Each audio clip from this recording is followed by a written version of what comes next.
My name is Cordy Walker, and I'm on a mission to figure out how to improve the way that we learn and get better at golf. I've been lucky enough to travel all over the world talking with leading golf instructors and researchers, really to learn how they're helping their students get better, and then figure out what that means for you.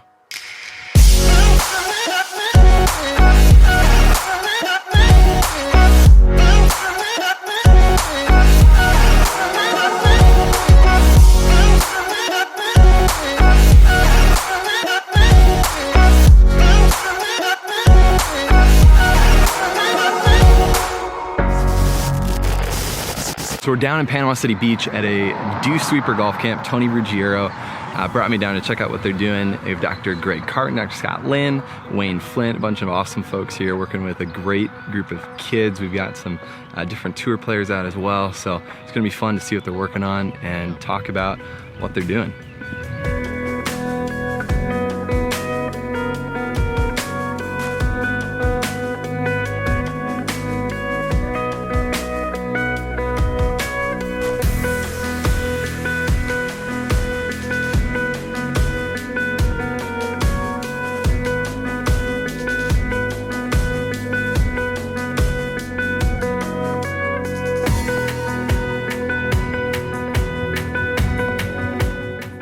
So this first morning, we've got everyone out here on the range. We've got Dr. Scott Lynn working here with players, looking at the pressure, if they should be more on their lead leg, their trail leg, their center, doing some testing. That is really cool. I'm with Tony and Wayne, they're over there. We've got Dr. Greg Cartin and a couple tour players down over here talking about how to warm up, how to practice, good stuff. And then some other groups of players doing fitness and a little short game, working hard.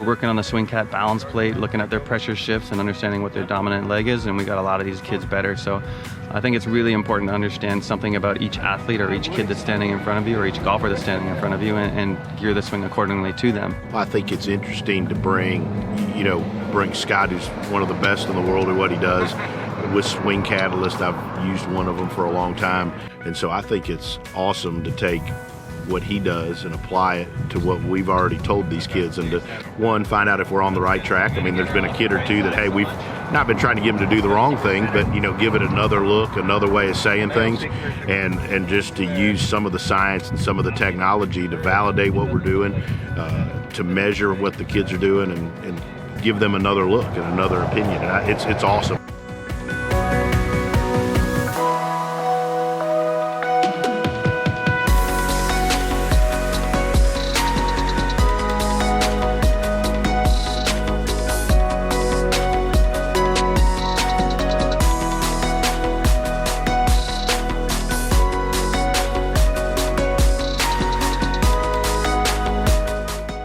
All right, so 3 shots, looking at the club head speed with the feet together, which is like a center, the lead leg and trail leg.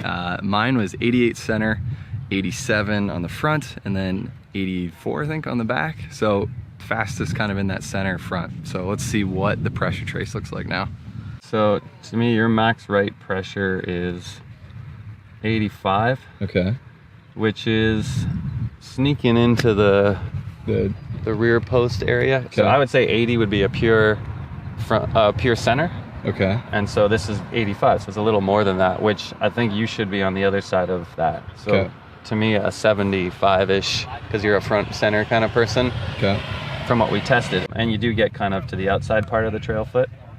So you can see here, I mean, that's the outside edge of your foot, which I don't think is efficient for any golfer to get on the outside part of that foot. For any athletic motion, if you want to go in that direction, like if you want to go to your left and you get on the outside part of your right foot, that's going to be real tough to go back the other way. And so I think that's something that we see that quite a bit, and I think something we could, with pressure plate technology, and I mean, if you just look at that video, it's hard to tell that you're on the outside part of your foot. Right. So that's one of the things that I think this technology, I mean, no video camera, no eye can really see that. All right, so what just happened there? So Scott had me do a leg dominance test, found that I was center to front. And then he gave me a cue to kind of go after that center to front thing, and it was to feel like I'm kind of squatting into that lead leg a little bit more. I did that. The pressure in my trail leg went down from like 85% to 75, and my clubhead speed went up to about 94.8, 95. So I gained about, 3 miles an hour in clubhead speed. Really good.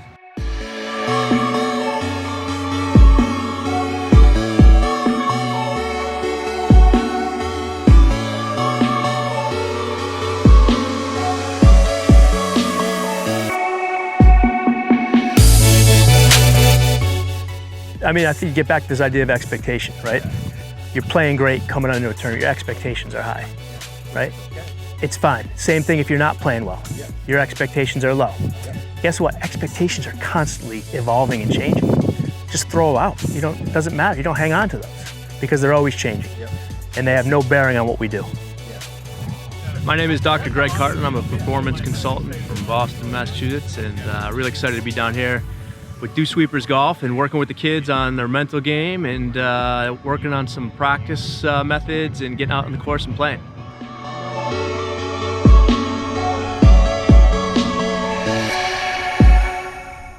Coming down the stretch here, got to get this up and down, right? Make birdie here. That's a pretty bad shot. I can't believe coming down the stretch, all the pressure on you hit that bad shot. All right, it's a little better. You pulled it a little bit though, right? Yeah. It wasn't right at the stick. Okay. It wasn't. Does this conversation sound familiar? This is how you talk to ourselves, right? I can't believe I hit that shot. How do you blow that shot when you're coming down the stretch with a chance to win a tournament? Dang, that's some pretty harsh talk.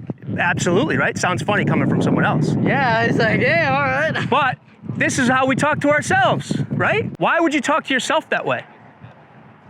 When you would look at me like I'm crazy for talking to you that way. Why would you talk to yourself that way? What would be a better thing to do? Hit another one. All right, good shot. Yeah, thanks. Right? Hey, tough conditions, right? Yeah. Pressure's on, pretty good. A little chunky, but it's all right, okay. let's move on to the next one. Yeah. All right, hit one more.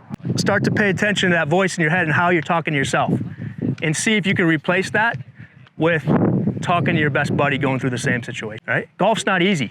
If you can't support yourself, you might as well not play because it's too hard. What if you knew it didn't matter how you were gonna feel after? Then you just hit it. It'd be a lot easier. So there's a lot to be said about how you talk to yourself. And it's not, oh, buddy, it's gonna be okay. It's not that. It's treating yourself with an understanding that this game's hard.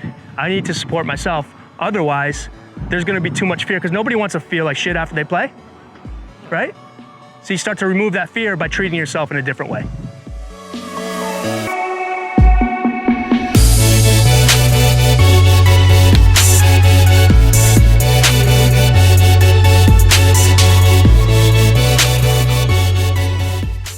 All right, so last night we made the drive from Panama City Beach over to Mobile, where Tony Ruggiero is based out of. And so today we are headed down to the Dome, which is his new teaching facility, to hang out, watch some lessons, and kind of talk about everything he's doing. Plus, we might record a little podcast, radio show, and see what's going on.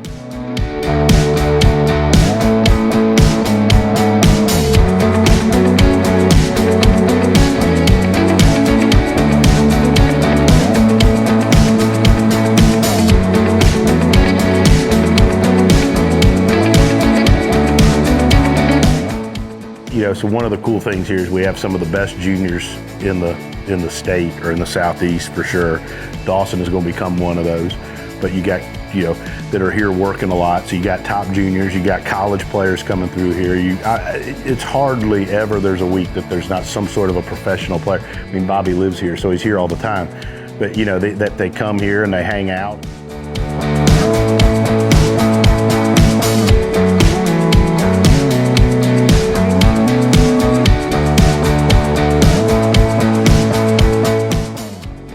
We have made it out here to the Mobile Country Club. This is Tony's new building, the Dome. This is where he works with players out here. He's got a few players out today. We've got a great putting area, and then they've got this 9-hole short course out here. Just the ideal setup? I think it's important, one, that you have them trained the right way and they understand what we're trying to accomplish as a teacher. And one of the best things I've ever done and would encourage other teachers to do is to pay somebody like Colby or a person that's great at it to come spend 2 days and teach with you. The long-term benefit financially is huge, but it be mainly because it makes your players better. So, it's, to me, is awesome when, Morgan teaches a pretty full load herself, but like she's always available, like if I need her to come sit in with a player. And so Dawson's one of the ones that I have her be active with. But I think we see some really good results by having them be able to be worked out or stretched while we're working, and then we measure it and see if it works on what we're doing. So when we were at the camp, he's left-handed. His weight was too much here. And we got him more on his left, and we want him turning his hips, but this staying over, right? And I think some of the reason that he isn't able to do that is because he's not flexible enough in here to do that. Right. So I think when he turns, if he's trying to keep that knee over there, I don't think he turns as much going back as he does when he lets it go because he's not flexible, if that makes sense. And that's what you see with a lot of them their age, is their hips are tighter, and the reason you see that is because, everything they do is they sit in school, your hips are always flexed, right? So the hip hinge, this helps you hinge your hips as he turns. It also works on his balance. And one of the things that you do that we've learned is everything we're doing is really kind of dynamic and rotational, which is what we're going to do in the golf swing. Right. And I think that that's one thing that hurts kids that go to that like the workouts in school or the workouts for normal people is they have them do lifting and different things. And I mean, in the golf swing's rotational, right, and dynamic, and you need to be able to do that. So I think the more we can stretch them and give them exercises that go along that you do, obviously looking at me, I don't do them.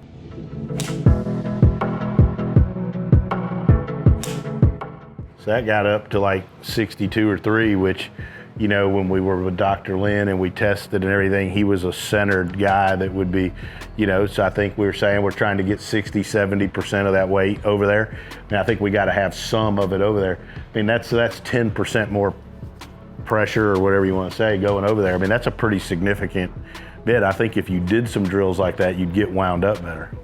For your purposes, I mean, I think being able to show them that works and to actually measure how much difference it is a big deal. So we've proven that that's working. So now let's do a few more of those and then just have you jump in and hit one.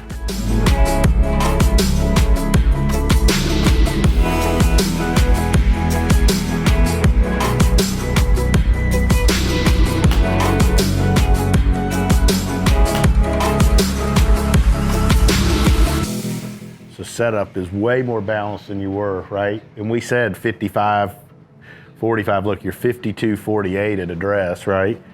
And then look at this, Mo, Eric. So look at the difference here. He's only getting, what, he got 50? So 50 versus 71. I mean, that's dead where you would want it, right? I mean, that's awesome, right? And your club head speed went up 2 miles an hour. Good work. Love it. I mean, that's it. I mean, look, his path stayed the same, his face stayed. I mean, this was a good shot. We were both saying, shit, it was a good shot. It was striped right at it. So that's, I mean, for all purposes, I mean, smash favorite. I mean, he hit it straighter. He just hit it further, had more speed rather. So when I was early in my teaching career, so I was fortunate. I was mentored by some great teachers.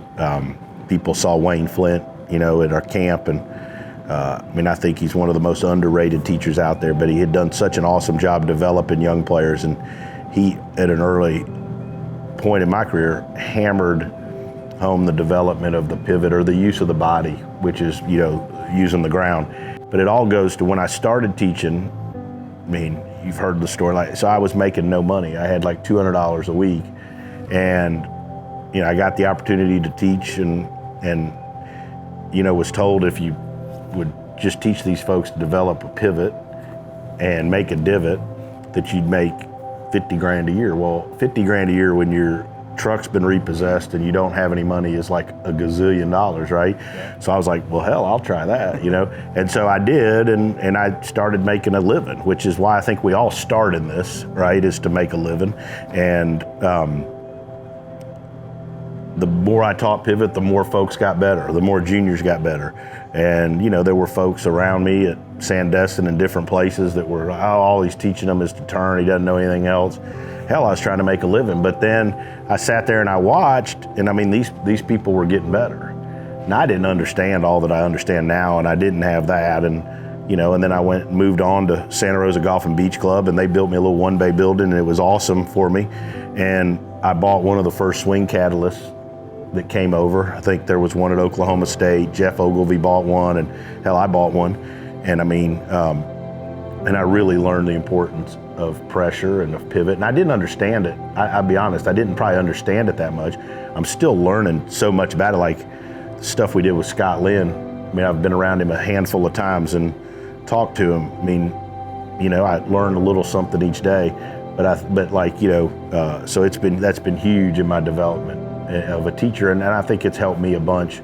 Heck, I mean, today, I think we see any of it on film, but I spent some time with Bobby, and, you know, I applied some of the stuff that I learned with Scott, and it wasn't like it was different, but it was maybe another way of explaining it, you know. I know there's lots of ways to swing the golf club, and it doesn't mean that I don't teach people other ways, but if I had my preference, I would prefer a person use their pivot, use the body, to move the club rather than their hands and arms, and to learn to deliver the club with the rotation of their body.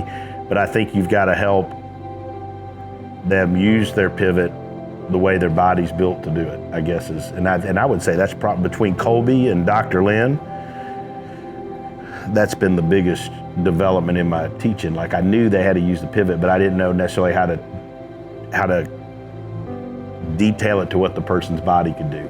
People argue about teaching. Like, dude, look who has guys playing good, yep, and who other people go to, and you'll find a guy that knows something, yep, right? And I think, you know, it matters way less what you think somebody knows. It's more about what he can get somebody to do. Yep. So there's things I like. I like to move the club with the rotation of your body. And like, you know, look, we've all sat down there on the range and watched folks that aren't very good swing the club, right? You know, that doesn't have any speed in it. And we know we can't play the game without speed nowadays. And we, you know, so I like your upper body to wind up over your lower body.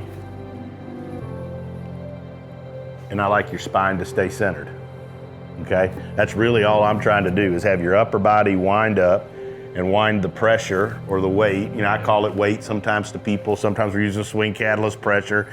And I'll be honest, I don't even know what the hell the difference is half the time, right? I'm just going by, you know, but like, so I want your upper body to wind up over your lower body, and I want your spine centered. And I think for me, the spine being centered is a big deal, because I think it's real hard. Spine being centered means what? I don't want, like, if you put a pole down your spine, out your ass, into your ground, I don't like to see the spine move this way. Like, if it was a pole, I wouldn't want the pole moving like this, right? I like that spine to be centered.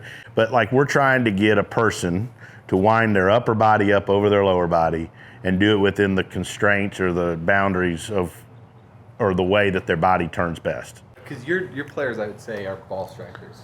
Yeah, I probably would say, you know, I think the strength we have with developing young players in particular is they've been, if you look at like Robbie Shelton, you look at Bobby Wyatt coming up, and you look at Smiley when he was playing great golf, and you look at that, they were really good ball strikers. Yeah. Is that why? I think it's because they're pretty centered, so I think the low point doesn't get moving around a lot. I always think of, you know, that the spine moving is no different than being centered, but you moving the ball like that while I'm trying to hit it. It'd be hard to find the ball the same way every time, wouldn't it? Yeah. So I think if you keep that spine centered and then you let your hips and your chest or trunk rotate the way they're built to, I mean, I think that's kind of how you can, one, hit it more consistently solid, and I think you can, you know, I think you can maximize power with that.